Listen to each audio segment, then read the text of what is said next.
Here's all you're going to need from your scrap pile to build this, along with a few hooks, which are about $1 a piece. I ripped down the 1x12 to 10.5 inches wide. It's 14 inches long. Now the listing on Etsy that I'm replicating has 1x4s connected together.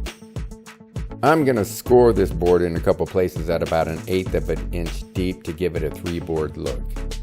Now here's how it looks. I grabbed a piece of 2x4 from the scrap pile to rip a couple of slats that I'll be using. They are cut in half as I will be using 3. Now I'm dry fitting the pieces here to get a feel for where I want them. I want to do my best to replicate this Etsy listing, although I did clip the corners, just personal preference. I'll show you in a minute the screenshot of how many this shop sells of these.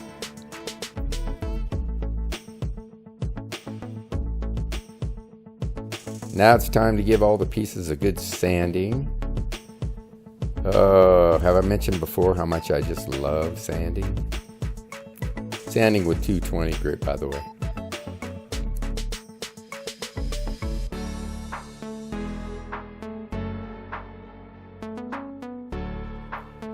Alright, now it's time for glue up. I decided to let the first couple of pieces sit for a while and dry with glue. My intention was to then nail them. I wasn't really happy with the placement of the middle slat, so I removed it right away and repositioned.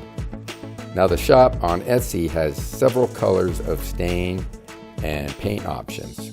I'm going with the dark walnut for a rustic look.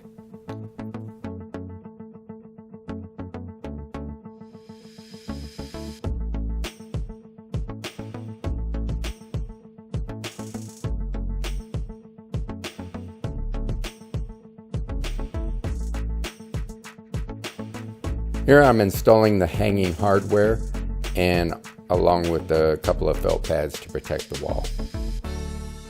And here's the final product. Now with these small builds I'm doing, I have a plan that when I sell my furniture, I'm going to throw one of these builds in for free. I'll let the customer choose what they want. I'll report back in the future if this makes a difference or not. I'm not sure if it will, but it's worth a try. Now here's the screenshot. I pay for a tool that shows the sales stats on shops and their items. Take a look at how many they've sold. Now don't let anyone tell you you can't sell on Etsy. A lot of people are.